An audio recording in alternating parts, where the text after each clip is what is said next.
This video deals with the ASAD model, which means aggregate demand and aggregate supply.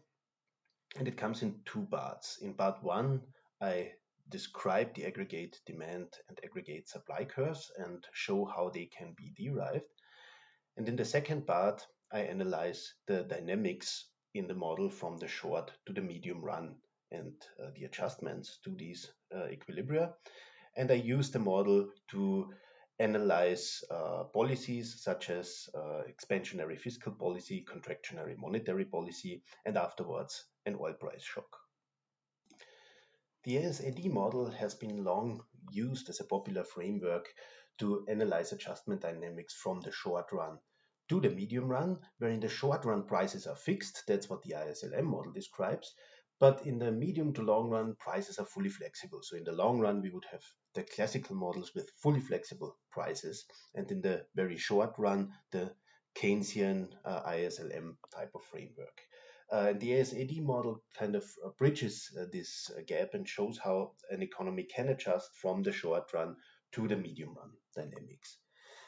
The ASAD model has come a little bit out of fashion lately because the ISLM PC model, that's the ISLM model that includes a Phillips curve relationship, can actually cope with inflation dynamics, while the ASAD model is plotted in the space of the price level and income or output and cannot address inflation in a similarly nice way as the ISLM PC model can. However, I think that it is quite intuitive and often a useful starting point for the analysis of shocks and policy changes, which is exactly what we will do in the second part of the videos and how these dynamics play out from the short to the medium run. In addition, the model allows for kind of bridging the gap between microeconomics and macroeconomics through an intuitive aggregation. So we will see that we can derive ASAD curves in two ways, and one of these ways is based on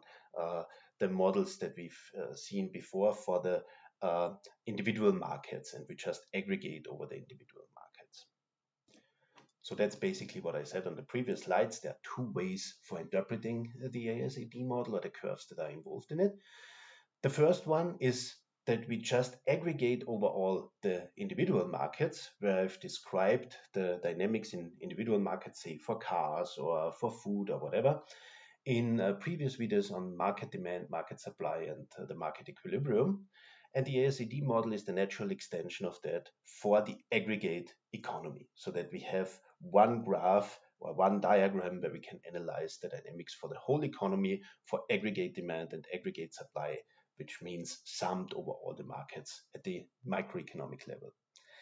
And the second way is it's the result of equilibrium on the goods and money markets, which is the AD curve, that is basically the result of an equilibrium in the ISLM model. So ISLM, where the two curves intersect each other, that's where the goods market and the money markets are in equilibrium. And the different points that can emerge, or the different equilibria that can emerge, are associated with different points along the aggregate demand curve. And the aggregate supply curve, that's basically an interpretation of the Phillips curve. Let's start with the first interpretation, and let's assume we have different markets at the microeconomic level. Say this is the market for cars. We have a downward sloping demand curve and upward sloping supply curve. Where the two curves intersect, there is the equilibrium price for cars and the equilibrium quantity for cars that are sold. Now, we can have different markets. So we can have a market for food where we have same thing. So we have an upward sloping supply curve for food, downward sloping demand curve for food, an equilibrium price and equilibrium quantity. And then we can have many different markets, for example, for spa visits, so that would be a service market. Let's assume that all these markets are in equilibrium. And then to get from the microeconomic level to the macroeconomic level, we would just aggregate over all markets, which means we take the sum over all the quantities and get the aggregate demand curve as the sum of demand on all markets and the aggregate supply curve as the sum of supply over all markets. So that we would have at the intersection of the two curves, where the demand curve is again downward sloping, so the higher the price is, the lower would be the quantity demanded, and the lower the price is, the higher would be the quantity demanded, so that holds at the aggregate level as well. And for the aggregate supply curve, it's the other way around, so if the price is low, the firms would not want to supply that many of the goods they produce, but if the price is high, they would want to supply a lot. So where the two curves intersect, there is the short run equilibrium for a fixed price level.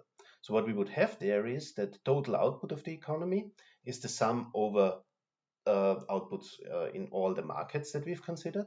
And the price level is a weighted average of the prices in all these markets, where the weights are basically determined by the importance of the different markets in terms of their size. So for example, the car market or the food market, they may be quite large and therefore have a larger weight, and perhaps the market for spa visits is a little bit smaller, or there may be specialized markets, I don't know, for sewing needles or whatever, that may be quite small and would receive their price would receive a lower weight here. So we would have the price level as the weighted average over all these prices.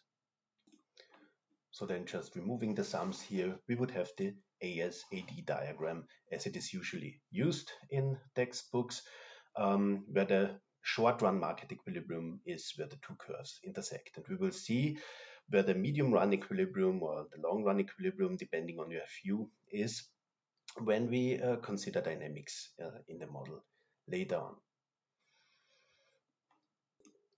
Now there is a second way to derive the aggregate demand curve, and that's associated with the ISLM model. So we have the ISLM model here at the top, where we have the IS curve and the LM curve, and where they intersect, we have the equilibrium, the short run equilibrium with the short run equilibrium quantity and the short run equilibrium interest rate.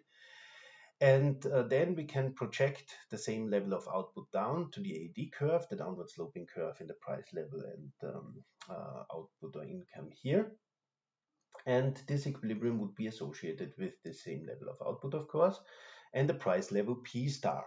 Now, if for some reason the price level increases, we would see that the central bank would restrict money supply or increase the interest rate and shift the LM curve to the left, so that we have an intersection between the IS curve and the LM curve at a higher equilibrium interest rate that is then associated with a lower level of output. And this is associated with a higher price level here. So that's basically how these two models, or the ISLM model and the AD curve, are interrelated. The AS curve now can be motivated by the Phillips curve, or in essence the AS curve is the Phillips curve. And how can we see this? Well, we recognize that output is a function of employment. So if the only input in production is labor, we would have that there is a direct relationship between the two, and output only depends on employment. That's the assumption we've made in the simple depiction of the labor market previously, and that's also the assumption that most ASAD models make. Now, of course, employment is the opposite of unemployment. So if we have the total labor force of an economy, L, then this consists of employment plus the unemployed people. So employment would be labor force minus unemployment.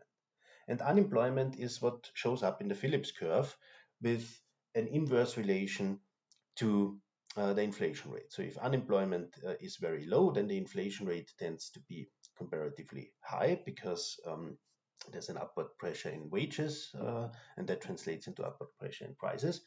And the reverse holds true if unemployment is very high. So then there is not a lot of pressure to increase wages, and the price pressures are therefore also low. So we have a similar thing here. So for an employment level of n, we would have a price level of P of n.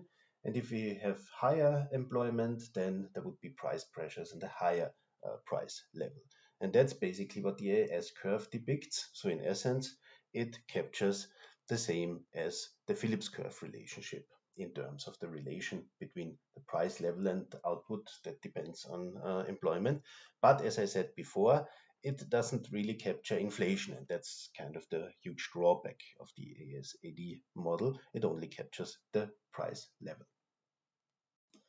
Well, so that's basically the second way of deriving the two curves. So the AD curve is the result of equilibrium in goods and money markets, and the AS curve as the result of the Phillips curve considerations. And we would be again at the same diagram that we had before when we aggregated over all markets. So these two depictions of the ASAD model are consistent with one another.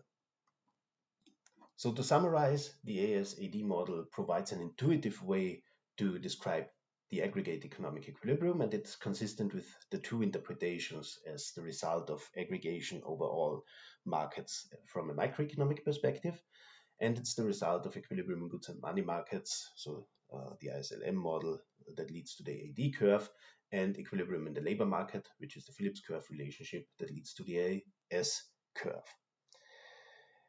Now we use this model to look at adjustment dynamics from the short to the medium run, and we use the framework to analyze effects of monetary policy, fiscal policy, and of an oil price shock. That's in part 2 of the video on the AD model.